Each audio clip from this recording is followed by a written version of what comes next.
नमस्कार, माउन्टेन समाचारमा स्वागत छ। म उषा काफ्ले र म बिन्दु अधिकारी। सुरुमा अहिलेसम्मका मुख्य समाचार।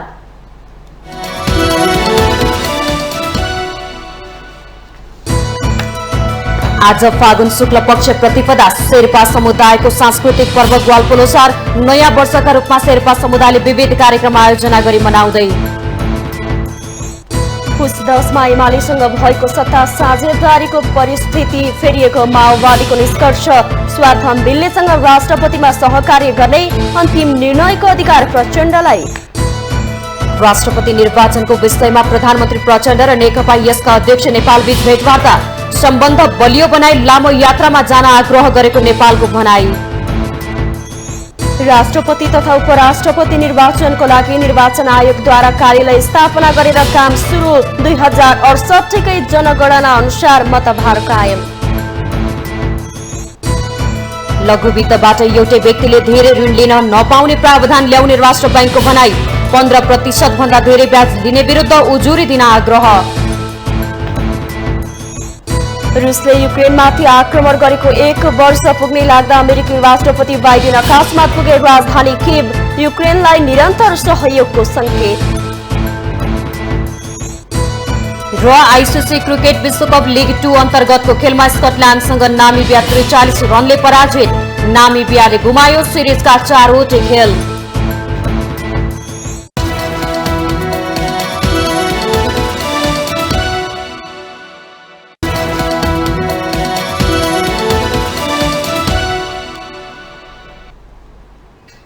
अब समाचार विस्तारमा। आज फागुन शुक्ल पक्ष प्रतिपदा तिथि शेर्पा समुदायको सांस्कृतिक पर्व ग्याल्पो लोसार विविध कार्यक्रम आयोजना गरी मनाइँदैछ। नयाँ वर्षका रूपमा शेर्पा समुदायले 2150औं ग्याल्पो लोसार मनाउन लागेका हुन्।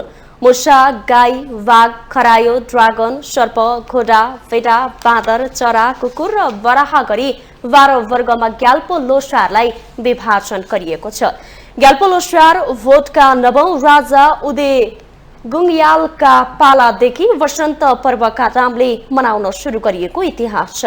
समयक्रममा ग्याल्पो लोसार नामाकरण भएको मानिएको छ। विगतमा हिमाली क्षेत्रका 12 जिल्लामा मनाइने ग्याल्पो लोसार हाल 22 जिल्लामा मनाइन्छ। शेर्पा जातिको बसाइँसराईसँगै यो पर्व मनाउने जिल्ला परेको छ। यसैबीच राष्ट्रपति विद्यादेवी भण्डारीले ग्याल्पो लोसार जस्ता पर्वबाट सबै नेपाली बीच आपसी सद्भाव, सहिष्णुता र बन्धुत्वको भावना अभिवृद्धि हुने विश्वास व्यक्त गर्नु भएको छ। ग्याल्पो लोसार 2079 को अवसरमा राष्ट्रपति भण्डारीले ग्याल्पो लोसार पर्वले सबैलाई एकताबद्ध भएर आर्थिक, सामाजिक र सांस्कृतिक रूपले समुन्नत मुलुक निर्माणका लागि अघि बढ्न सबैलाई प्रेरणा प्रदान मिलोस् भनी कामना गर्नु भएको छ।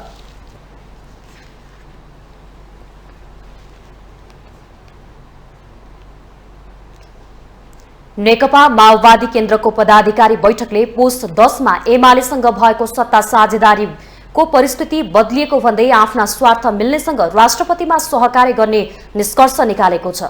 सोमबार साँझ बसेको बैठकपछि पार्टी उपाध्यक्ष कृष्ण बहादुर महराले स्वार्थ जोसँग मिल्छ त्यससँग सहकार्य गर्ने निष्कर्ष निस्केको जानकारी दिनुभयो। पुस 10 भन्दा अहिले परिस्थिति फेरिएको भन्दै उहाँले गणतन्त्र, संविधानको रक्षा र शान्ति प्रक्रिया टुङ्गो लगाउने विषय आफूहरूको स्वार्थ भएको बताउनु भएको हो। पदाधिकारी बैठकले राष्ट्रपति बारे निर्णय गर्ने जिम्मा प्रधानमन्त्री एवं पार्टी अध्यक्ष पुष्पकमल दाहाल प्रचण्डलाई भएको बताउनु भयो। बैठकले राष्ट्रपतिमा राष्ट्रिय सहमति खोज्ने र त्यसको अन्तिम निर्णय प्रधानमन्त्री एवं पार्टी अध्यक्षलाई दिने निर्णय भएको जानकारी दिनुभयो।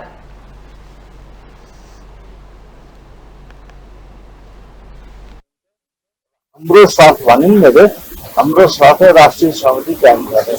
एउटा कुरा के हो भने प्रधानमन्त्री हाम्रो अध्यक्ष प्रधानमन्त्रीलाई अन्तिम निर्णय गर्ने जिम्मा दियो। अहिलेको बैठकले राष्ट्रिय सहमति हाम्रो स्वार्थ भनेको गणतन्त्रको रक्षा, संविधानको रक्षा, शान्ति प्रक्रिया हो। यो कोसँग मिल्छ हेर्दै जान्छ।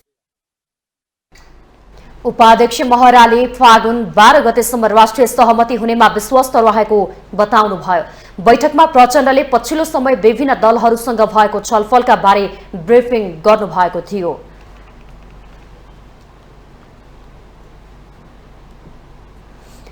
यसैबीच प्रधानमन्त्री एवं नेपाल कम्युनिस्ट पार्टी माओवादी केन्द्रका अध्यक्ष प्रचण्डले 12 बुँदे समझदारी, विस्तृत शान्ति सम्झौता र संविधान निर्माणका बेला एक ठाउँ उभिएका शक्तिहरू फेरि पनि एकै ठाउँमा आउनुपर्ने बताउनु भएको छ।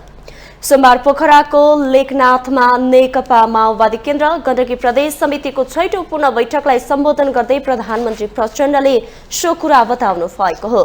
मुलुक राजनीतिक र आर्थिक रूपले अप्ठ्यारो परिस्थितिमा रहेको भन्दै उहाँले राजनीतिमा दूषित हावा देखिएको टिप्पणी गर्नुभयो।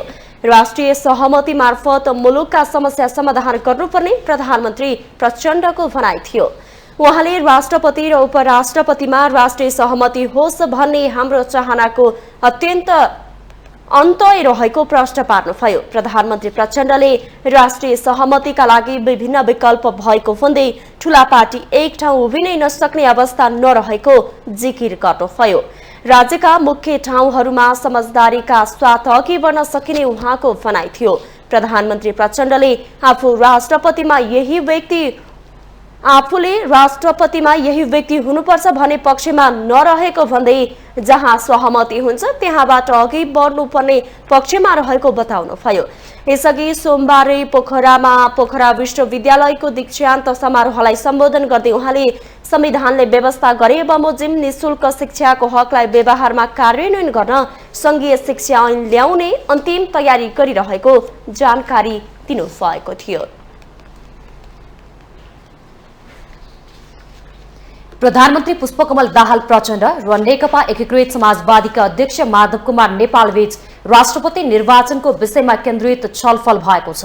नेकपा एमालेका अध्यक्ष केपी शर्मा ओलीले राष्ट्रपतिको उम्मेद्वारका रूपमा नेपाललाई अघि सार्ने तयारी गरेको भन्ने चर्चाका बीच दुई नेताहरू बीच माओवादी केन्द्रको सिंहदरबार स्थित संसदीय दलको कार्यालयमा सोमबार भेटवार्ता भएको हो। छलफलमा फागुन 25 गते हुन गइरहेको राष्ट्रपति निर्वाचनबारे कुराकानी भएको प्रधानमन्त्रीको सचिवालयले जनाएको छ। यसअघि प्रधानमन्त्री प्रचण्डसँग आइतबार बेलुकी प्रमुख प्रतिपक्षी नेपाली कांग्रेसका सभापति शेरबहादुर देउवा सहितका शीर्ष नेताहरूले भेटवार्ता गरेका थिए। भेटवार्तापछि एकीकृत समाजवादीका अध्यक्ष नेपालले राष्ट्रपतिमा आफ्नो नाम चर्चामा आउनु एउटा र त्यो कुरा टुङ्गोमै पुग्नु अर्को कुरा भएको प्रतिक्रिया दिनुभयो। अहिलेको सन्दर्भमा मूल कुरा राष्ट्रिय सहमति भएको उहाँको भनाइ थियो। अध्यक्ष नेपालले राष्ट्रपतिमा राष्ट्रिय सहमति हुनुपर्ने र त्यसको पहल प्रधानमन्त्रीले गर्नुपर्ने सुझाव दिनुभएको छ। आफूहरू बीचको सम्बन्धलाई बलियो बनाउँदै लामो यात्रामा जाउँ भनेर प्रधानमन्त्री प्रचण्डलाई आग्रह गरेको उहाँको भनाइ थियो।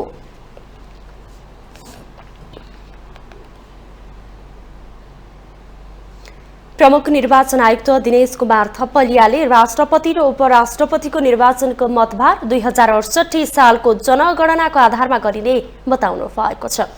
नयाँ बानेश्वर स्थित अन्तर्राष्ट्रिय सम्मेलन केन्द्रमा राष्ट्रपति तथा उपराष्ट्रपति निर्वाचनका लागि निर्वाचन अधिकृतको कार्यालय स्थापना भए पश्चात सम्बोधन गर्दै प्रमुख निर्वाचन आयुक्त थपलियाले 2068 सालको जनगणनाको आधारमा राष्ट्रपति र उपराष्ट्रपति निर्वाचनको मतभार कायम गरिने बताउनु भएको हो। उहाँले 2068 सालको जनगणनाको आधारमा राष्ट्रपति र उपराष्ट्रपतिको निर्वाचन सम्बन्धी कानूनको अनुसूची 1 मा उल्लेख भए बमोजिमको मतभारलाई आधार मानि निर्वाचन सम्पन्न गराउने स्पष्ट पार्नुभयो। भएको मतगणनाको नतिजालाई आधार मानेर मतभार कायम गर्ने भन्ने व्यवस्था गरेको छ। निर्वाचन आयोगलाई आधिकारिक रूपमा अहिले जनसङ्ख्या जनगणना सम्पन्न भइसकेपछि आधिकारिक रूपमा जनगणनाको नतिजा प्राप्त भइ नसकेको हुनाले 68 सालको जनगणनाको आधारमा राष्ट्रपति तथा उपराष्ट्रपतिको निर्वाचन सम्बन्धी कानुनको अनुसूची 1 मा उल्लेख भए बमोजिमको नै मतभारलाई आधार मानि यो निर्वाचन सम्पन्न गर्ने कुरा पनि म यहाँलाई निवेदन गर्न चाहन्छु। प्रमुख निर्वाचन आयुक्त थपलियाले कुनै उम्मेदवारले बहुमत प्राप्त नगरेमा 26 गते नै अर्को निर्वाचन गर्ने जानकारी दिनुभयो। निर्वाचनका लागि पाटन उच्च अदालतका न्यायाधीश महेश शर्मा पौडेललाई निर्वाचन अधिकृत नियुक्त गरिएको निर्वाचन आयोगले जनाएको छ।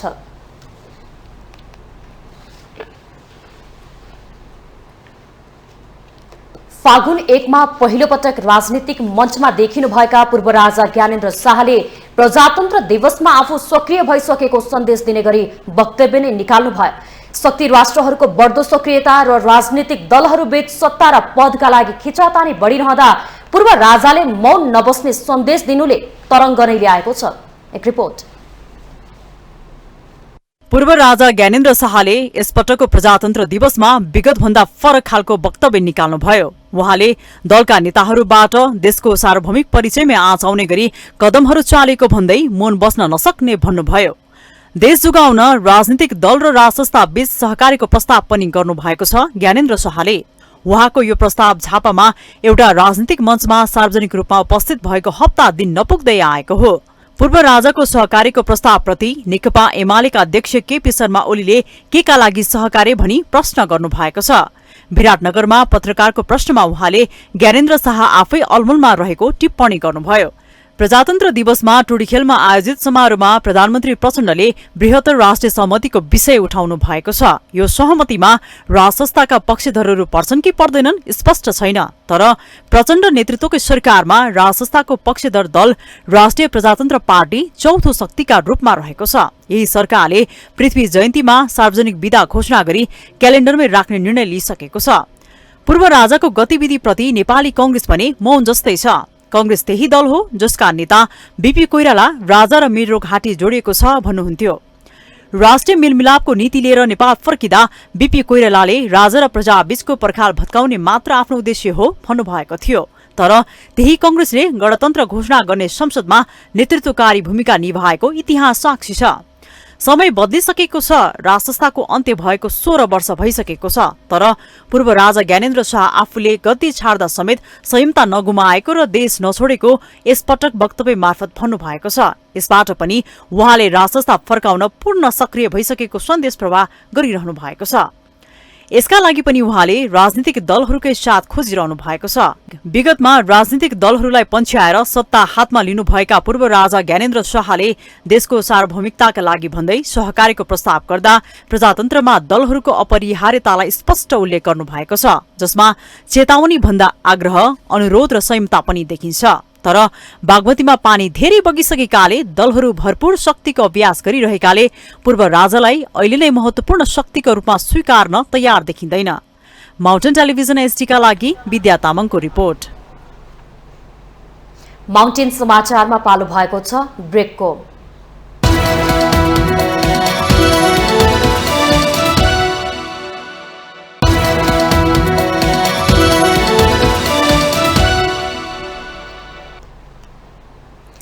ब्रेकपछि स्वागत छ। अब बाँकी समाचार।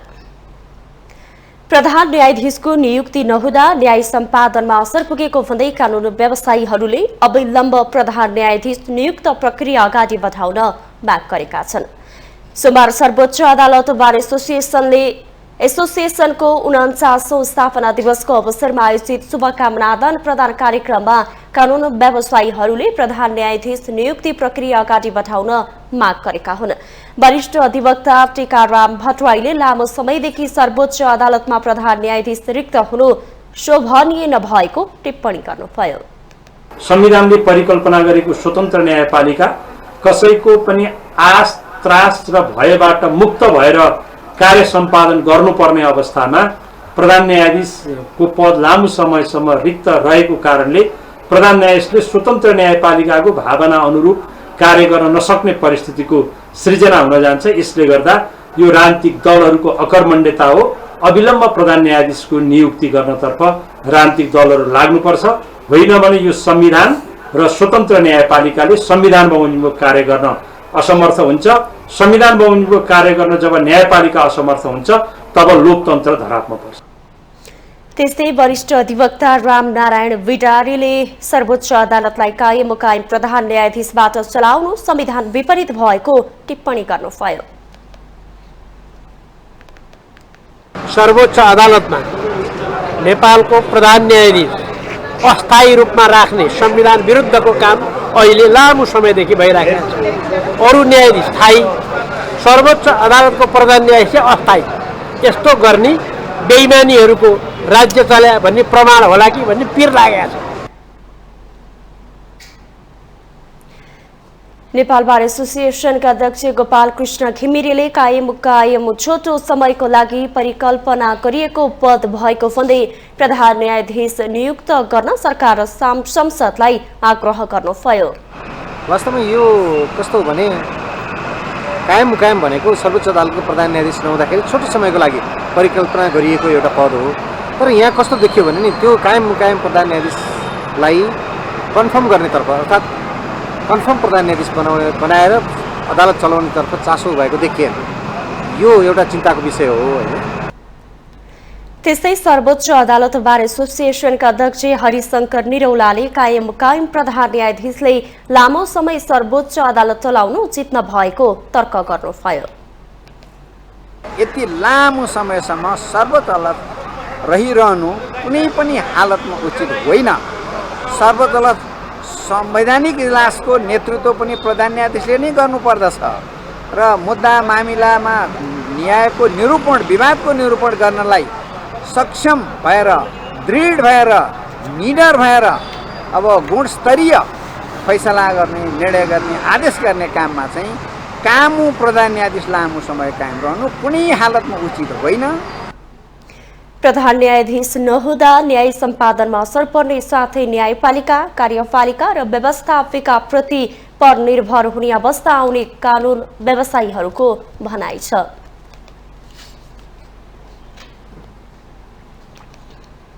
शिक्षा विज्ञान तथा प्रविधि मन्त्रालयका सचिव रामकृष्ण सुवेदी विद्यालय तहको पाठ्यपुस्तक छपाईको काम निजी क्षेत्रलाई दिन नहुने पक्षमा उभिनु भएको छ।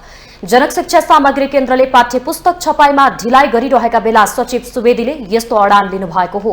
सोमबार संघीय संसद राष्ट्रिय सभा अन्तर्गतको दिगो विकास तथा सुशासन समितिको बैठकमा उहाँले पाठ्यपुस्तक छपाईमा जनक शिक्षा सामग्री केन्द्र माथि नै भर पर्नुको विकल्प नरहेको जिकिर गर्नुभयो। बैठकमा सांसदहरूले निजी क्षेत्रलाई दिएर भए पनि विद्यालय तहको पाठ्यपुस्तक समयमै विद्यालयहरूमा उपलब्ध गराउन सरकारलाई दबाब दिएका थिए।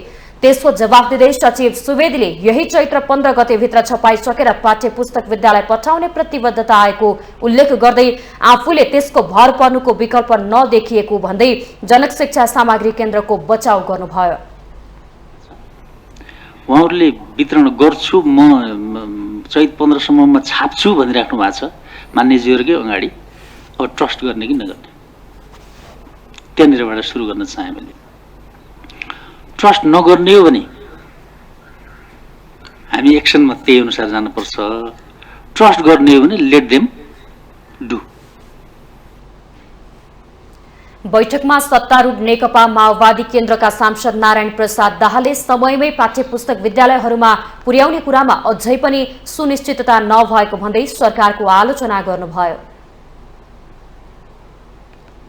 पुस्तक पुग्दैन भन्ने कुरा मलाई अहिले त छोडिदिनुहोस् यो कुरो। 80 मा 81 को चाहिँ शैक्षिक सत्र भनौँ न जाँदै पुस्तक लेखेर हामी जाँदैन क्या। यो हाम्रो जो छ नि तरिका बुद्धि सबै तपाईँ हामी सबैको क्या यो नेपाली जाँदैन भन्ने कुरा कन्फर्म छ। जाँदैन त्यसको विकल्प के हुन्छ पुस्तकको अभावमा चाहिँ भन्ने कुरा स्कुलमा पढाइ सञ्चालन गर्नु पनि कमसेकम विद्यार्थी गर्नु के हो त त्यसको विकल्प भन्ने बारेमा पनि नसोच्ने वर्षौँदेखि पुस्तक हुन्छ जान्छ भन्ने हुन्छ। मार्क्ससम्म त जान्छ। अस्ति पहिलो बैठकमा त कसले भने नजाने भनेर। विद्यालय तहको पाठ्यपुस्तक छपाईमा किन ढिलाइ भइरहेको भनी सरकारलाई कंग्रेस सांसद कमला पन्तले प्रश्न गर्नुभयो। उहाँले शैक्षिक सत्र आउन 38 दिन बाँकी रहँदा पनि विद्यालय तहको पाठ्यपुस्तक छपाईको काम पूरा नभएको भन्दै आपत्ति जनाउनुभयो।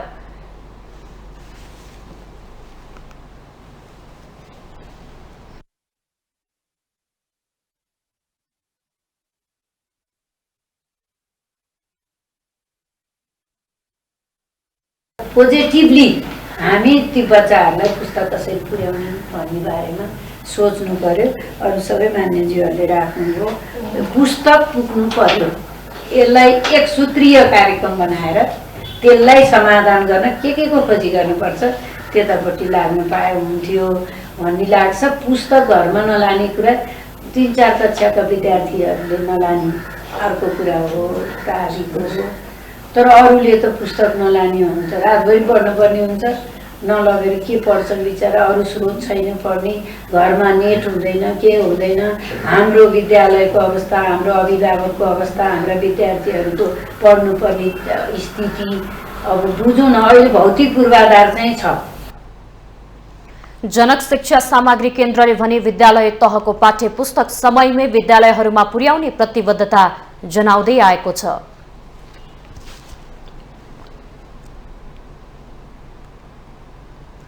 भारत सरकारले 200वटा मृगौला डायलाइसिस मेसिन नेपाल सरकारलाई सहयोग स्वरूप उपलब्ध गराएको छ। सोमबार स्वास्थ्य तथा जनसङ्ख्या मन्त्रालयमा एक समारोहका बीच स्वास्थ्य तथा जनसङ्ख्या मन्त्री पदम गिरीलाई नेपालका लागि भारतीय राजदूत नवीन श्रीवास्तवले मेसिन हस्तान्तरण गर्नु भएको हो। करिब 1 वर्ष अघि नेपाल सरकारले भारत सरकार समक्ष मेसिन उपलब्ध गराउन अनुरोध गरेको थियो।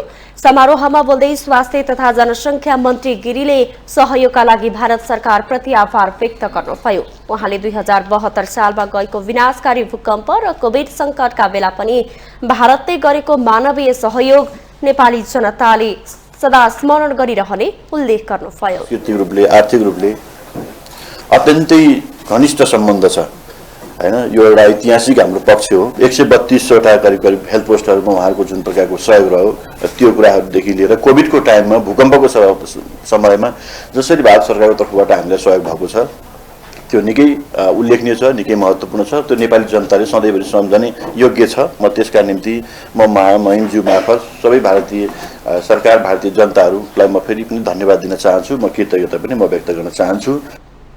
नेपालका लागि भारतीय राजदूत श्रीवास्तवले नेपाली जनताको स्वास्थ्य अवस्थामा सुधार ल्याउने गरी मेसिन हस्तान्तरण गर्न पाउँदा खुसी लागेको बताउनुभयो। उहाँले नेपालसँगको मित्रतापूर्ण सम्बन्ध र विकास साझेदारीको कामलाई तीव्रताका साथ अघि बढाउन भारत सदैव अग्रसर रहेको र रहिरहने प्रतिबद्धता समेत व्यक्त गर्नुभयो।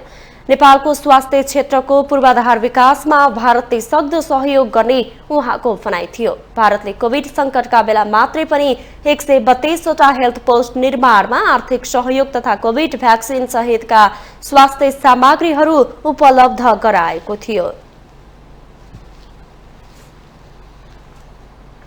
महाशिवरात्रिको अवसरमा पशुपतिनाथ मन्दिरमा दर्शनका लागि आएका साधु सन्तको विदाई गरिएको छ। सोमबार पशुपति क्षेत्र विकास कोषले छिमेकी देश भारत सहित अन्य मुलुकबाट पशुपतिनाथ आएका साधु सन्तहरूलाई बढीमा 200 रुपैयाँदेखि 9000 रुपैयाँसम्म दक्षिणा दिएर विदाई गरेको हो। पशुपति क्षेत्र विकास कोषका कार्यकारी निर्देशक घनश्याम खतिवड़ाले सामान्य माग्दै हिँड्नेलाई 200 देखि सुरु गरेर नागा बाबासम्मलाई छुट्टा छुट्टै दरले बढीमा 9200 रुपैयाँसम्म दक्षिणा दिएर विदाई गरेको जानकारी दिनुभयो। उहाँले गुठी संस्थानले पहिला तोकेर पैसा दिने गरे पनि कोषलाई भने त्यो नियम लागू नहुने भएकाले साधुहरूको सम्मान स्वरूप दक्षिणा दिएर पठाएको बताउनु भयो। साधुहरूलाई दक्षिणा सम्मानको संकेत रहेको भन्दै खतिवड़ाले साधुहरूलाई सबैले सधैँ सम्मानपूर्वक व्यवहार गर्नुपर्ने बताउनु भयो। रोहबरमा काम गरेको क्षेत्र भएको हुनाले गुठी संस्थानले गरेका कामहरूमा हाम्रो पनि सहभागिता हुनुपर्दछ। किनभने साधु सन्त भनेको देवता स्वरूप हुनुहुन्छ, महादेवका स्वरूप हुनुहुन्छ, विभिन्न स्वरूपमा यहाँ आउनुभएको छ। उहाँहरूलाई सम्मान गरेर कमसेकम पनि हामीले सम्मान पायौँ है भन्ने एउटा छनक दिनुपर्ने हाम्रो दायित्व भएको हुनाले मात्रै यी कामहरू गरेका हौँ। महाशिवरात्रिमा पशुपतिनाथ दर्शनका लागि छिमेकी देश भारत सहित अन्य मुलुकबाट पनि सयौंको संख्यामा साधु सन्तहरू उपस्थित भएका थिए।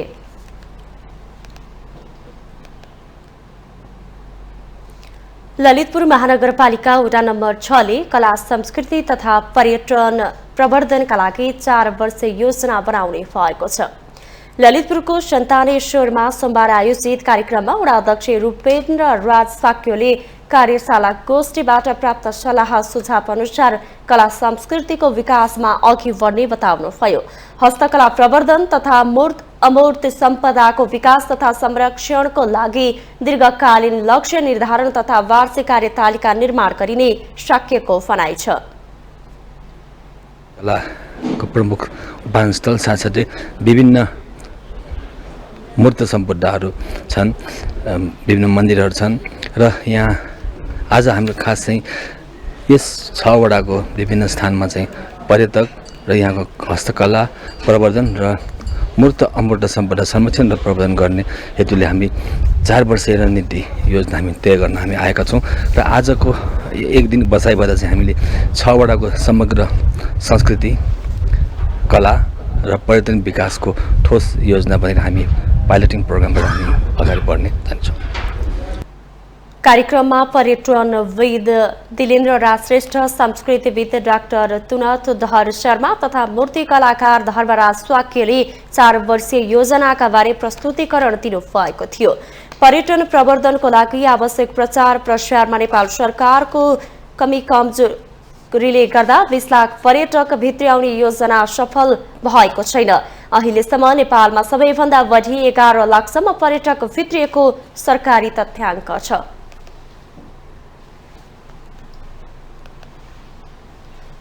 माउन्टेन समाचारमा पालो भएको छ ब्रेकको।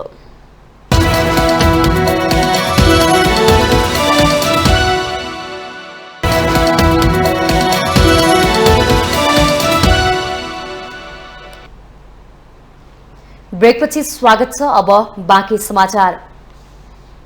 वैदेशिक रोजगार बोर्डले वैदेशिक रोजगारबाट फर्केका न्यूनतम 3000 जनालाई लक्षित गरेर पुनः एकीकरण सम्बन्धी कार्यक्रम सञ्चालनको तयारी गरेको छ।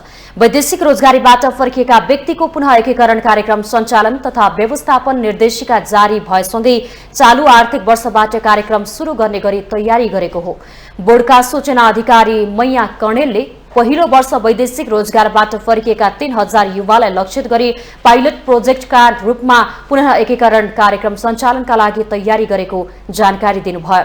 उक्त कार्यक्रम सञ्चालनका लागि चालू आर्थिक वर्ष 2079-80 मा वैदेशिक रोजगारीमा बढी गएका 156 वटा स्थानीय पालिकालाई कार्यक्रमको प्रस्ताव पठाइएकोमा अधिकांशबाट आइसकेको पनि उहाँले जानकारी दिनुभयो। उहाँका अनुसार उक्त कार्यक्रम सञ्चालनका लागि चालू आर्थिक वर्षमा 15 करोड रुपैयाँ विनियोजन गरिएको छ। बोर्डका अनुसार पुनः एकीकरण कार्यक्रम अन्तर्गत विदेशबाट फर्केका श्रमिकका लागि विशेष गरी वित्तीय साक्षरता, मनोपरामर्श र उद्यमशीलता, आर्थिक सशक्तिकरण र सिप तालिम कार्यक्रम सञ्चालन गरिनेछ। बोर्डले सबै स्थानीय पालिकामा कार्यक्रम सञ्चालन गर्ने योजना बनाए पनि विदेशबाट फर्केका युवाको तथ्याङ्क उपलब्ध भएका 156 स्थानीय पालिकामा कार्यक्रम सञ्चालन गरिने जनाएको छ। पुनः एकीकरण निर्देशिकामा कार्यक्रम सञ्चालनका लागि वैदेशिक रोजगार कल्याणकारी कोषको रकम प्रयोग गर्न सक्ने व्यवस्था गरेको भए पनि संघ, प्रदेश तथा स्थानीय पालिका र अन्तर्राष्ट्रिय गैर सरकारी संस्थाले पुनः एकीकरण कार्यक्रम सञ्चालन गर्ने उल्लेख गरिएको छ। पछिल्लो समय वैदेशिक रोजगारीमा जानेको संख्या उल्लेख्य रूपमा वृद्धि भएसँगै श्रम गन्तव्यमा समस्या पर्ने, बिरामी हुने, मृत्यु हुने र अङ्गभङ्ग हुनेको संख्या वृद्धि हुँदै गइरहेकाले मृतकका परिवार र बिरामी तथा अङ्गभङ्ग भएर फर्किएकालाई समाजमा एकीकरण गरी स्वरोजगार बनाउने कार्यक्रमको लक्ष्य रहेको छ। यस कार्यक्रम मार्फत वैदेशिक रोजगारबाट पूर्ण र आंशिक असफल भएर फर्किएका श्रमिक वा उनीहरूका परिवारहरूलाई पहिलो प्राथमिकतामा राखिने कर्णेलले जानकारी दिनुभयो।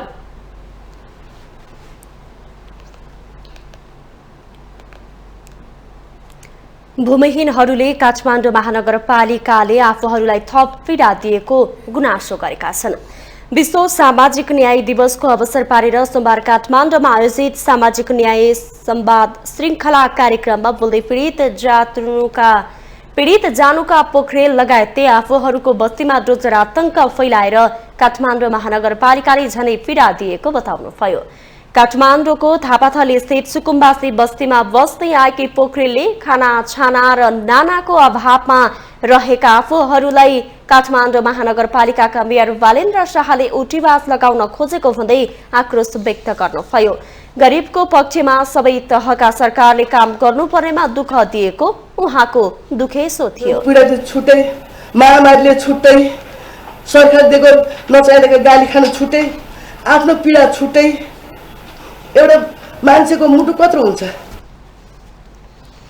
काठमाडौँ उपत्यका विकास प्राधिकरणका विकास आयुक्त नवराज प्याकुरेलले पनि भूमिहीनहरूको समस्या समाधानका लागि आफूहरू सम्बन्धित पक्षसँग सहकार्य गरेर अघि बढ्न लागि परेको दावी गर्नुभयो।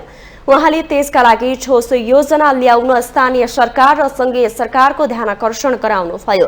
विकास आयुक्त प्याकुरेलले काठमाडौँ उपत्यकाभित्र सामाजिक न्याय स्थापित हुने गरी पीडितहरूको माग सम्बोधन गराउने काममा आफूहरूले काम गरिरहेको दावी गर्नुभयो। गर्नको लागि सबैको भूमिका अपरिहार्य हुन्छ र यसमा चाहिँ काठमाडौँ उपत्यका विकास प्राधिकरण हातमा हात मिलाएर अगाडि बढ्न चाहन्छ। काठमाडौँ उपत्यका विकास प्राधिकरणले सबैको बस्न पाउने अधिकारलाई सुनिश्चित गर्न आफ्नो तर्फबाट सक्दो पहल गरिरहेको पनि विकास आयुक्त प्याकुरेलले बताउनुभयो। नेपाल नागरिक उड्डयन प्राधिकरणले थाई एयरवेजले गर्दै आएको सेल्फ ग्राउन्ड ह्यान्डलिङ रद्द गरेको छ। थाई एयरवेजले विगत लामो समयदेखि सेल्फ ग्राउन्ड ह्यान्डलिङको म्याद नवीकरण नगरेका कारण खारेज गरेको प्राधिकरणका उपमहानिर्देशक एवं प्रवक्ता जगन्नाथ निरौलाले जानकारी दिनुभयो। उहाँले सोमबारको मितिदेखि थाई एयरवेजले त्रिभुवन अन्तर्राष्ट्रिय विमानस्थलमा गर्दै आएको सेल्फ ग्राउन्ड ह्यान्डलिङको काम बन्द भएको बताउनुभयो। प्रवक्ता निरौलाले थाई एयरवेजका इन्जिनियर मार्फत हुँदै आएको जहाज मेन्टेनेन्स, रिपेयर एन्ड ओभरहल सेवा पनि बन्द गर्ने निर्णय भएको प्रश्न पार्नुभयो। अब सम्पूर्ण सेल्फ ग्राउन्ड ह्यान्डलिङको काम नेपाल वायु सेवा कम्पनीले नै गर्ने भएकाले सेवा नरोकिने उहाँको भनाइ थियो। त्रिभुवन अन्तर्राष्ट्रिय विमानस्थलका महाप्रबन्धक प्रेमनाथ ठाकुर घुस प्रकरणको अनुसन्धान भइरहेकाले प्राधिकरणको निर्णयले केही फरक नपर्ने प्रवक्ता निरौलाले जानकारी दिनुभयो। को म्याद चाहिँ नथप्ने निर्णय गरेको छ, जसबाट त्यसका अरू सहायक कम्पनी भन्ने जीएसए भन्नेले गर्दै आएको सेवाहरू बन्द भएका छन् आजको मितिदेखि। ग्राउन्ड ह्यान्डलिङ चाहिँ नेपाल वायुसेवा निगमबाट हुँदै आएको छ, त्यही नेपाल वायुसेवा निगमबाट हुन्छ र मर्मत सम्भारका लाइन मेन्टेनेन्सका कामहरू यो त्रिभुवन अन्तर्राष्ट्रिय विमानस्थलमा एमआरओ कम्पनीहरूका संस्थाहरू छन्, तिनीहरूबाट हुन्छ र सेवामा कुनै पनि रुकावट हुँदैन, सेवा सुचारू हुन्छ। साताको 35 वटा उडान गर्ने कम्पनीलाई मात्र सेल्फ ग्राउन्ड ह्यान्डलिङको जिम्मा दिने प्रावधान रहेको छ। विगतमा थाई एयरवेजले Korean, Thai Smile, Cathay Pacific, Singapore लगायत विभिन्न वायु सेवालाई मर्मत सम्भारको सेवा दिँदै आएको थियो। प्राधिकरणका अनुसार थाई एयरवेजले विमानस्थललाई बुझाउनु पर्ने बक्यौता 1 करोड रुपैयाँ बढी छ। बन्द भएको थाई एयरवेजलाई 4 वटा एयरलाइन्सका जहाजलाई सेल्फ ग्राउन्ड ह्यान्डलिङ तथा जहाज मेन्टेनेन्स, रिपेयर एन्ड ओभरहल सेवा दिँदा मुलुकको वार्षिक 3 अर्ब रुपैयाँ गुम्दै आएको थियो।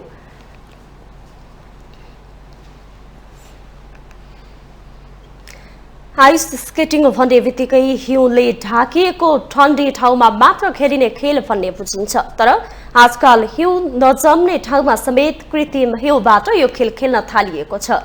नेपालमा पनि पहिलो पटक खेल पारखीहरूका लागि आइस स्केटिङ सुरु भएको छ। एक रिपोर्ट। आइस स्केटिङ नेपालीहरूका लागि सपनाको खेल नै थियो, तर यो सपना अब साकार भएको छ। नेपालमा पहिलो पटक आइस स्केटिङ खेलाउन सुरु भएको छ। खेलमा भन्दा मानिसहरू कोठामै सीमित भई मोबाइल र इन्टरनेट जस्ता उपकरणको अत्याधिक प्रयोगले जनजीवनमा नकारात्मक प्रभाव बढिरहेको अवस्थामा यस्ता खेलकुदका गतिविधिले मानसिक तथा शारीरिक रूपमा तन्दुरुस्त बन्न मद्दत मिल्दछ। मनोरञ्जन, व्यायाम, प्रतिस्पर्धात्मक खेलकुद लगायतका कारणले मानिसहरू स्केटिङ गर्न रुचाउँछन्। अर्कातिर मोबाइलको बढ्दो प्रयोगले बालबच्चा अभिभावक बीचको दूरी कम गर्न पनि यस्ता खेलकुदले सहयोग पुर्याउने खेल पारखीहरू बताउँछन्। एकदमै वे अफ एउटा इन्टरटेनमेन्ट पनि भयो। यसमा चाहिँ अब अडल्टदेखि लिएर सानो बच्चाहरू पनि सबैजना इन्गेज हुन पाउँछ, जसले चाहिँ अब अहिलेको जेनेरेसनमा हेर्दाखेरि र अहिलेको टाइममा हेर्दाखेरि चाहिँ सबैजना सानैदेखि बच्चाहरू अब ल्यापटप, कम्प्युटर्सहरू, मोबाइलमा इन्गेज भइरहेको हुन्छन् होइन। अनि यो भनेको चाहिँ एउटा डिफ्रेन्ट टाइम हो। लाइक सानो बच्चादेखि नै एउटा फ्यामिली पनि अब यसमा ग्यादरिङ भयो, फ्यामिली टाइम एउटा छुट्टी भयो, एउटा क्वालिटी अफ टाइम सेयर हुने भयो होइन। सो द्याट्स वाइ यो चाहिँ एकदमै रमाइलो पनि ठाउँ छ अभियसली पनि, प्लस एउटा नयाँ एउटा एक्साइटमेन्ट, एउटा इन्टरटेनमेन्टको पनि एउटा छुट्टै एउटा ठाउँ हो। सो द्याट्स वाइ सबैजनाले भिजिट गर्नुपर्छ जस्तो लाग्छ। It's very nice. मैले त यहीँ आएर फर्स्ट टाइम गरेको आइस स्केटिङ चाहिँ। यो त एकदम राम्रो गेम हो होइन। हामीले विदेशको चाहिँ हेरिरहेको थियौँ, हाम्रो नेपालमा थिएन। अहिले चाहिँ फर्स्ट यहाँ काठमाडौँमा गएर मैले पनि आज फर्स्ट टाइम बच्चालाई लिएर आएको हो। यो चाहिँ नि सबैले अब नेपालीहरू कति विदेश गएर खेलिरहेको हुन्छ नि यही चिजको लागि। हाम्रो नेपालमै भयो भने अझ सानो बच्चा बेलादेखि नै भयो भने इन्सपायर हुन्छ होइन। पछि हामीले खेलाडीहरू पनि प्रड्युस गर्न सक्छौँ, राम्रो राम्रो खेलाडीहरूले। यसको कारणले यस्तो गेमहरू अझ यस्तै गेमहरू अरू पनि भयो भनेदेखि बच्चाहरूलाई त्यो डिभाइसबाट चाहिँ हामीले टाढा राख्न सक्छौँ होइन। त्यो हुँदाखेरि उनीहरूलाई नलेज पनि हुन्छ, बाहिर इन्भाइरोमेन्टमा घुलमिल हुन्छ नि। अब अहिले डिभाइसले गर्दाखेरि बच्चाहरू प्रायः सबै घरैमा व्यस्त हुने, आँखा बिग्रिने यो समस्या छ, त्यसबाट चाहिँ नि यसले धेरै छुटकारा दिन्छ। अन्य देशमा अन्तर्राष्ट्रिय र राष्ट्रिय स्तरमा आइस स्केटिङ तथा हकी स्केटिङ खेलाइने भए पनि नेपालको परिप्रेक्ष्यमा हालसम्ममा दक्ष जनशक्तिको अभावमा स्केटिङप्रति रुचि भएको खेलाडीलाई प्रशिक्षण दिन नसकिरहेको अवस्था देखिन्छ। तथापि यस्ता खेलका माध्यमबाट हकी स्केटिङमा रुचि राख्ने खेलाडीलाई फाइदा पुग्ने र राम्रो खेलाडी उत्पादनको सम्भावना रहन्छ।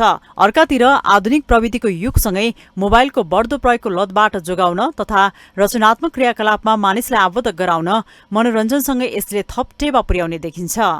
मेरो पनि बच्चा छ, अब केही पनि बिहानदेखि साँझसम्म आफ्नो मोबाइलमा हुन्छ भनेपछि पेरेन्टिङ तपाईँको अहिले चाहिँ स्मार्टफोन अन्य गरिरहेछ र यो सेन्टरमा चाहिँ के छ भने यो सेन्टरले एटलिस्ट चाहिँ केही हदसम्ममा चाहिँ यदि पेरेन्ट्सहरू यहाँ आउँदाखेरि चाहिँ एउटा इन्टरेक्टिभ टाइपको एउटा चाहिँ भनौँ न एउटा चाहिँ engage between parents and the kids, त्यो चाहिँ एउटा चाहिँ त्यसले पनि एउटा चाहिँ भनौँ न सर्टन लेभलसम्म चाहिँ त्यसले पनि एउटा चाहिँ इन्टरेक्सन चाहिँ एउटा गर्ने एउटा चाहिँ अपर्च्युनिटी दिन्छ। सरकारले चाहिँ यसमा चाहिँ सहयोग गर्ने भन्ने चाहिँ अब आइस हकी टिमको लागि चाहिँ एउटा चाहिँ सर्टन फन्डिङहरू गरेर यहाँ चाहिँ ट्रेनिङ चाहिँ एउटा चाहिँ यसलाई चाहिँ as a facility training facility जस्तो युज गर्न सकिन्छ। बाहिरबाट चाहिँ एउटा चाहिँ स्किल सेट्सहरू हुन्छ नि, जस्तै अब चाहिँ प्रोफेसनल्सहरूलाई बोलाएर चाहिँ एउटा चाहिँ नेसनल टिम जस्तो क्रिएट गर्नको लागि चाहिँ त्यसमा चाहिँ सरकारबाट चाहिँ पहल भयो भने I think it will be easy. अब हाम्रो लेभलमा हामीले जे गर्ने हामी त्यो कोसिस गरेकै छौँ, तर सरकारको इन्भल्भमेन्ट भयो भने आई थिङ्क यो प्रोसेस चाहिँ अझ एक्सपेडाइट हुनसक्छ। अहिले युवा पुस्तामा प्रविधिको प्रयोगले अल्छीपना ल्याएको छ भने पारिवारिक अन्तर्क्रियामा समेत बाधा पुर्याएको छ। अर्कातिर रचनात्मक कुरामा मानिसको सोच्ने शक्तिमा कमी आएको छ। यो चुनौतीहरूका बीच खेलबाट मनोरञ्जनका साथै नयाँ रोजगारीको अवस्था पनि सृजना हुन्छ। स्केटिङ खेल भित्रिएसँगै यसको निरन्तरता र विकासको चुनौती पनि छँदैछ। यद्यपि यो खेलको विकासका साथै खेलाडी र राम्रा प्रशिक्षक जन्माएर स्केटिङको सुन्दर भविष्य निर्माण हुन सक्छ। माउन्टेन टिभी एसडी का लागि क्यामेरामा विक्रम साकेको साथमा विद्या तामाङको रिपोर्ट। मिथिलाञ्चल क्षेत्रका धार्मिक तथा ऐतिहासिक महत्वको 15 दिवसीय मिथिला माध्यमिकी परिक्रमा सोमबारदेखि शुरू भएको छ। फागुन औँसीदेखि पूर्णिमासम्म चल्ने परिक्रमामा धनुषा, महोत्तरी र भारत बिहारका दर्जनौं धार्मिक ऐतिहासिक ठाउँहरूको 90 किलोमिटर र भारतको 30 किलोमिटर गरी जम्मा 120 किलोमिटर भूभागको यात्रा गरिन्छ। पहिलो दिन धनुषाको कचुर स्थित मिथिला बिहारी मन्दिरबाट झाँकी कीर्तन सहित राम जानकीको डोला जनकपुर धामको रत्नसागर मठ हुँदै जानकी मन्दिर ल्याइएको छ। यहाँबाट जानकीको डोला र जनकपुरका अन्य मठ मन्दिरबाट ल्याइएका डोलाहरू समेत समावेश गरी परिक्रमा यात्रा शुरू भएको हो। बृहत, मध्य र अन्तर्गृह गरी 3 प्रकारको परिक्रमा गरिन्छ। परम्परागत बाजा गाजा, झाँकी कीर्तन सहितका मौलिक पहिरनमा हजारौं परिक्रमामा सहभागी हुन्छन्। 15 दिने परिक्रमामा अन्तर्गत क्रमशः जनकपुरको हनुमान नगर, भारत बिहारको कलना स्थित कल्याणेश्वर, फूलहर स्थित गिरिजास्थान, महोत्तरीको मटिहानी, जलेश्वर, मडई, ध्रुवकुण्ड, कञ्चनवन, पर्वता, धनुषाधाम, सतोखर, औरही, करूड, बिसौल र यात्राको अन्तिम दिन अर्थात् 15औं दिन जनकपुरको अन्तर्गृह परिक्रमा गरी मध्य परिक्रमा सम्पन्न हुन्छ।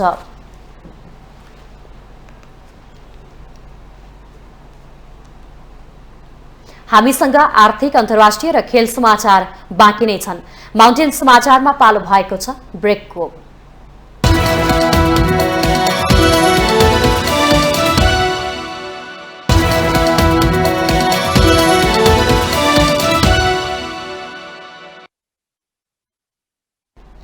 ब्रेकपछि स्वागत छ। अब पालो आर्थिक समाचारको।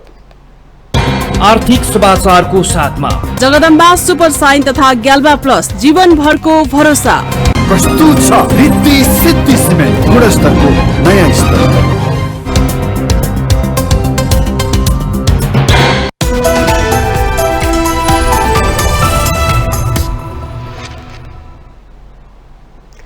नेपाल राष्ट्र बैंकका कार्यकारी निर्देशक रेवती नेपालले राष्ट्र बैंकले लघुवित्तबाट एउटै व्यक्तिले धेरै ऋण लिन नपाउने प्रावधान ल्याउन लागेको बताउनु भएको छ। सोमबार आर्थिक पत्रकार समाज सेचलले काठमाडौँमा आयोजना गरेको संकटमा लघुवित्त कारण र समाधान विषयक अन्तर्क्रिया कार्यक्रममा कार्यकारी निर्देशक नेपालले यस्तो बताउनु भएको हो। उहाँले लघुवित्तका 33 लाख बढी ऋणी भएकाले प्रत्येकको फाइल हेर्न नसक्ने भन्दै संस्थाले हेर्नुपर्ने बताउनुभयो। पछिल्लो समय धेरै लघुवित्तमा सदस्य भएर एउटै व्यक्तिले सबैबाट ऋण लिएर समस्यामा परेको पाइएको भन्दै अब निर्देशिका मार्फत कराई गर्ने तयारी भइरहेको नेपालले उल्लेख गर्नुभयो। लघुवित्त संस्थालाई लाभांश वितरणमा कराई गरी मात्रै धेरै समस्या समाधान हुने उहाँको भनाइ थियो। कार्यकारी निर्देशक नेपालले वित्तीय साक्षरताको कमीले समेत ऋणीले लिएको ऋणको उपयोग हुन नसकेको भन्दै मिटर ब्याजका कारण पनि स्थानीय स्तरमा समस्या बढ्दै गएको बताउनुभयो। कुनै पनि लघुवित्तको 15% भन्दा बढी ब्याज लिएको भए राष्ट्र बैंकमा उजुरी दिन पनि सबैलाई उहाँले आग्रह गर्नुभयो। पछिल्लो समय 5 देखि 10% लघुवित्त संस्थाहरूले खराब काम गरेको भन्दै कार्यकारी निर्देशक नेपालले करेक्सन गरिने बताउनुभयो।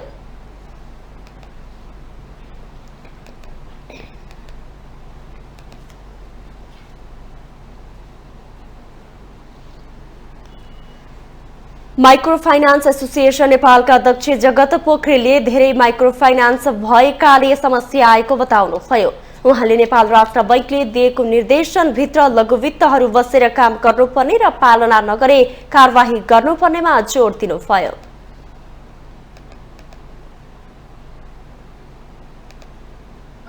दीर्घकालीन के हो भनेर हामीहरू योजना बनाएर चाहिँ जानै पर्छ। उहाँले पछिल्लो समय लघुवित्तहरूमा देखिएको समस्याको विषयमा नजिकबाट हेरिरहेको उल्लेख गर्नुभयो।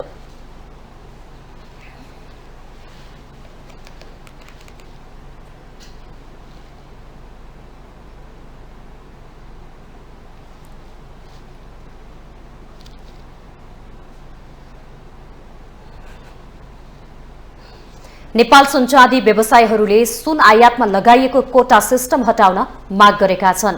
सोमबार नेपाल सुनचाँदी व्यवसाय महासंघ, नेपाल सुनचाँदी रत्न तथा आभूषण महासंघ र नेपाल हस्तकला महासंघले संयुक्त पत्रकार सम्मेलन गरी सुन आयातमा लगाइएको कोटा हटाउन सरकारको ध्यानाकर्षण गराएका हुन्।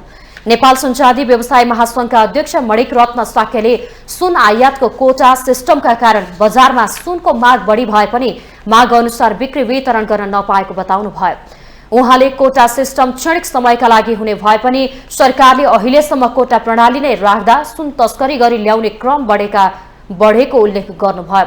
अहिलेको सुन आयातको सिस्टम नहटे सुनचाँदी पसल चलाउन नसकिने अध्यक्ष साक्यको तर्क छ।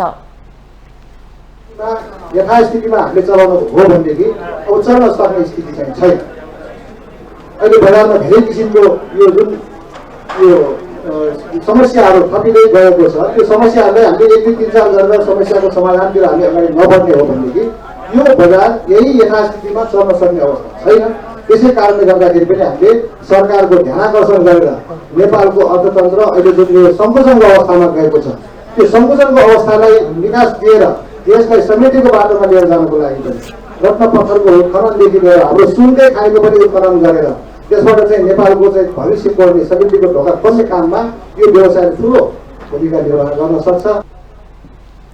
महासंघले बजारमा सिजनको समयमा 40 किलोको हाराहारीमा सुनको माग भए पनि 10 किलो मात्रै आयात भइरहेको जनाएको छ।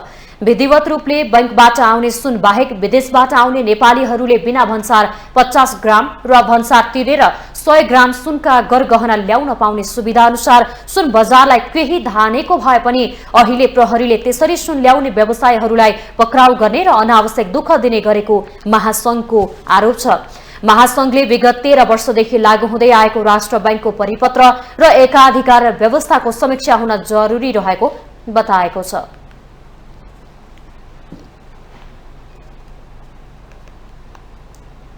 अब पालो अन्तर्राष्ट्रिय समाचारको।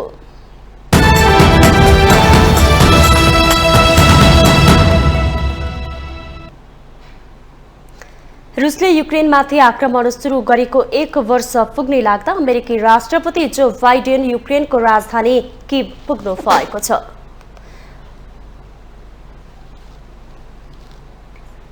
पुलिस समकक्षी आन्ड्रेई दुदालाई भेट्न युक्रेनको छिमेकी राष्ट्र पोल्यान्ड पुग्नुभएका अमेरिकी राष्ट्रपतिले अकस्मात कीवको भ्रमण गरेको अन्तर्राष्ट्रिय सञ्चार माध्यमले जनाएका छन्। चीनले युक्रेनमा युद्ध गर्न रुसलाई घातक अस्त्र दिन सक्ने अमेरिकाले चेतावनी दिएको छ। युक्रेनको राजधानीमा कीवमा महत्वपूर्ण व्यक्ति आउने संकेत त्यसअघि नै प्राप्त भइसकेको थियो, तर सुरक्षाका कारण बाइडेनको भ्रमण गोप्य राखिएको थियो। उच्चस्तरीय भ्रमणको खबरका बीच कीवमा केही सडक खाली गराइएको थियो। युक्रेनमाथि रुसले पूर्ण स्तरको आक्रमण सुरु गरेको एक दिन अघि बाइडेन युक्रेन पुग्नु भएको हो। 9 वर्ष अघि सरकारी विरोधी प्रदर्शनका क्रममा मृत्यु भएका 107 व्यक्तिको सम्झना गरिने दिन बाइडेनले जेलेन्स्कीलाई भेट गर्नु भएको छ। द्वन्द्वका बीच युक्रेनको केन्द्रमा अमेरिकी राष्ट्रपतिले युक्रेनी नेतृत्वसँग भेट गर्नु महत्वपूर्ण र सांकेतिक भएको अन्तर्राष्ट्रिय सञ्चार माध्यमहरूले जनाएका छन्। पूर्ण स्तरको आक्रमण सुरु भएको 1 वर्ष पुग्न लागेको बेला यो भ्रमणले मस्कोलाई अमेरिका र पश्चिमा राष्ट्रहरू युक्रेनलाई सहयोग गर्नबाट पछि नहट्ने स्पष्ट संकेत दिएको छ। बाइडेन पोल्यान्डसँगको सीमाबाट रेल चढेर युक्रेन जानु भएको हो। व्यापक सुरक्षा चासोहरूलाई ध्यानमा राख्दै बाइडेनको भ्रमण गोप्य राखिएको थियो। पूर्व निर्धारित पूर्वी युरोप भ्रमणका क्रममा बाइडेन युक्रेन पुग्ने कुरालाई अधिकारीहरूले अस्वीकार गर्दै आएका थिए। एक विज्ञप्ति जारी गर्दै अमेरिकी राष्ट्रपति बाइडेनले आफ्नो कीव भ्रमणले युक्रेनको लोकतन्त्र, सार्वभौमसत्ता र भौगोलिक अखण्डता प्रतिको आफूहरूको अटल प्रतिबद्धतालाई पुनः पुष्टि गर्ने बताउनु भएको छ। केही साता अघि युक्रेनी राष्ट्रपति जेलेन्स्की पनि अकस्मात वाशिंगटन पुग्नु भएको थियो।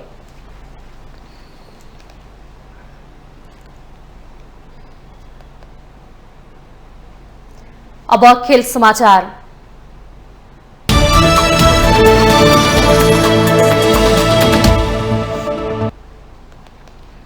आइसिसी विश्वकप लिग 2 को नेपाल सिरिजको खेलमा स्कटल्यान्डले नामिबियालाई पराजित गरेको छ। टियु मैदानमा भएको खेलमा नामिबिया 43 रनले पराजित भएको हो। स्कटल्यान्डले दिएको 222 रनको लक्ष्य पछ्याएको नामिबिया 38.4 ओभरमा 178 रनमा अल आउट भयो।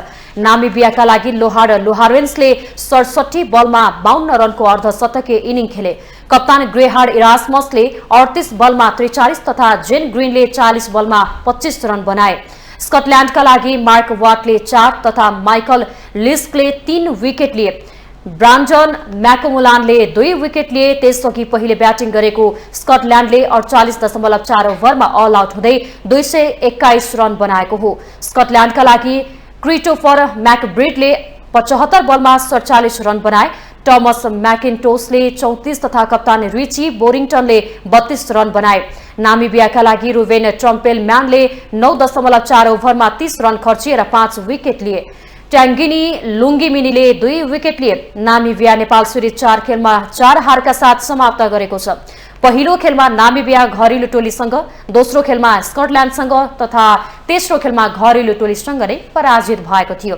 स्कटल्यान्डको भने नेपाल सिरिजमा यो तेस्रो खेलमा दोस्रो जित हो। 7 टोली सहभागी विश्वकप लिग 2 मा स्कटल्यान्ड 35 खेलमा 24 मा जित र 9 मा हारका साथ 50 अङ्कका साथ शीर्ष स्थानमा छ।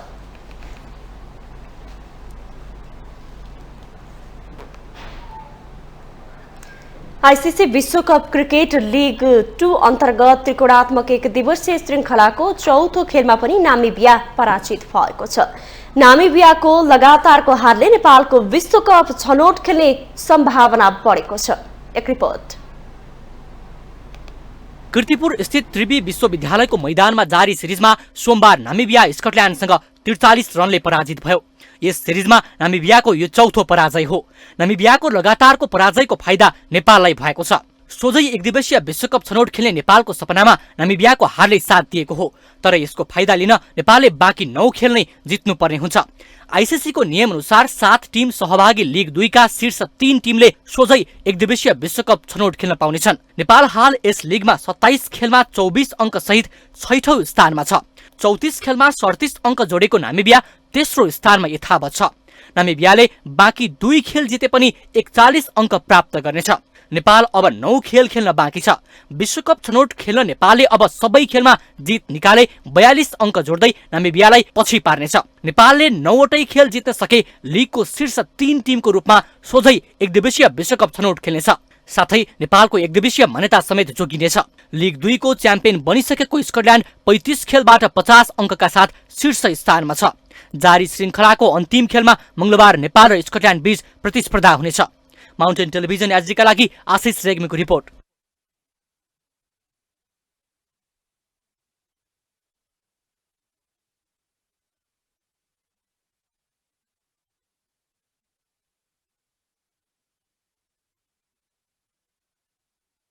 मोहम्मद आदिल आलम, पूर्व राष्ट्रिय खेलाडी महबूब आलम सहित 5 जना विरुद्ध जिल्ला अदालत काठमाडौँमा मुद्दा दर्ता भएको छ। केन्द्रीय अनुसन्धान ब्युरो सीआईबीले गरेको अनुसन्धानको आधारमा जिल्ला वकिलको कार्यालय काठमाडौँले अदालतमा मुद्दा दायर गरेको जिल्ला न्यायाधिवक्ता अच्युत मणि नेउपानेले जानकारी दिनुभयो। नेपाल टी20 लिगमा स्पट फिक्सिङ भएको आशंका सार्वजनिक भएपछि ब्युरोका डीएसपी सुन्दर तिवारीको नेतृत्वमा छानबिन समिति गठन भएको थियो। समितिले गरेको अनुसन्धानका क्रममा 12 जनाको संलग्नता पुष्टि भएको प्रहरीले बताएको थियो। तीमध्ये आलमदय सहित वीरगञ्जका स्थानीय क्रिकेट खेलाडी नितेश गुप्ता पक्राउ परेका थिए। सरकारी वकिलको कार्यालयका अनुसार काठमाडौँ नाइट्स टिमका मालिक नवीन कणेल र सप्तरीका रवि माझीलाई पनि फरार प्रतिवादीका रूपमा मुद्दा दर्ता गरिएको छ। बाँकी 7 जनाको नाम, थर र वतन खुलेपछि मुद्दा दायर गरिने नेउपानेले बताउनुभयो। उनीहरू विरुद्ध राष्ट्रिय खेलकुद विकास ऐन 2077 को दफा 31, 32 र 33 अनुसार कार्यवाही गर्न माग दाबी गरिएको छ।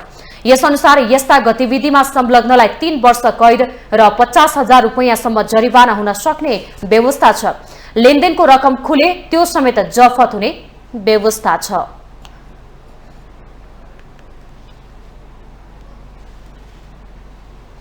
पाकिस्तानी दूतावासको आयोजनामा हुने 8औं संस्करणको नेपाल पाकिस्तान मैत्रीपूर्ण टी20 क्रिकेट प्रतियोगिताको ट्रफी सार्वजनिक गरिएको छ। सोमबार पाकिस्तानी दूतावासमा आयोजित एक कार्यक्रममा प्रतियोगिताको ट्रफी सार्वजनिक गरिएको हो। ट्रफी सार्वजनिकपछि नेपाली टोलीका पूर्व कप्तान पारस खड्काले प्रतियोगिताबाट नेपाली युवा प्रतिभावान खेलाडीले मौका पाउने गरेको बताए। खड्काले पाकिस्तानी दूतावासमा रहेको मैदान नेपालमा भएको मैदान मध्येको सेवा सुविधा सम्पन्न भएको र दुवै देशका सरकारबाट दूतावासमा अवस्थित मैदानलाई पूर्ण रूपको मैदानको रूपमा प्रयोग गर्न मिल्ने गरी उपलब्ध गराउन आग्रह गरे। TV coverage of this tournament, which will really send a fantastic message to the Nepalese cricket community, and I believe the ground that we have at the Pakistan Embassy cricket ground, I think it's one of the best facilities if you can turn it into. So I think with all the recognized personnel here, I think it's a request from a former cricketer that if the two governments can sit and decide and manage this cricket ground into a proper cricketing venue, I think it will add a lot of value to the growth of cricket in this country. प्रतियोगितामा कुल 12 टोलीले प्रतिस्पर्धा गर्नेछन्। प्रतियोगिताको trophy नेपालको तर्फबाट पूर्व कप्तान पारस खड्का र दूतावासका उप राजदूत उमर अलीले संयुक्त रूपमा सार्वजनिक गरे। प्रतियोगिता 10 देखि 18 मार्चसम्म आयोजना हुँदैछ। दूतावासले सहभागी 12 टोलीलाई 4 समूहमा विभाजन गरी खेलाउनेछ। 4 समूहका शीर्ष टोलीले सेमी फाइनलमा स्थान बनाउनेछन् र सेमी फाइनलमा विजयी टोली बीच उपाधिका लागि प्रतिस्पर्धा हुनेछ।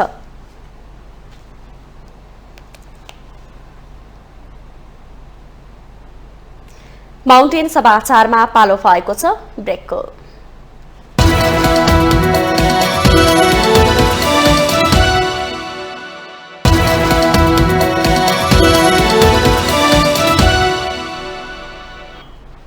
ब्रेकपछि स्वागत छ। यो सँगै हामी माउन्टेन समाचारको अन्त्यमा आइपुगेका छौं। जाँदा जाँदै मुख्य समाचार पुनः एकपटक।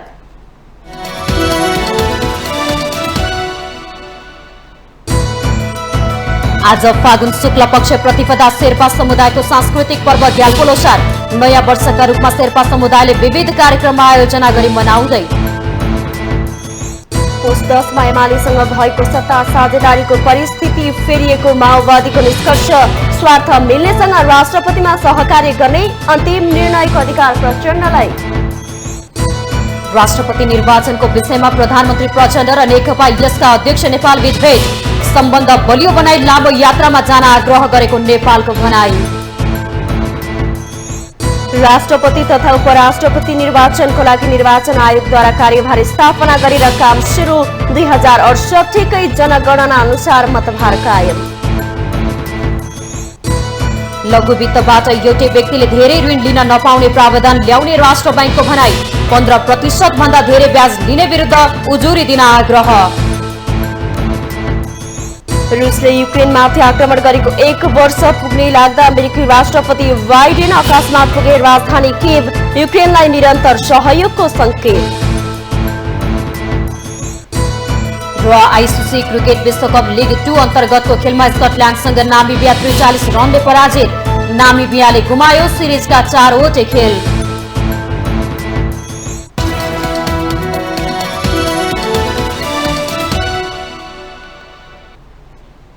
माउन्टेन समाचार अहिलेलाई सकियो। सत्य, तथ्य र निष्पक्ष समाचारका लागि माउन्टेन टेलिभिजन HD हेर्दै रहनुहोला। नमस्कार।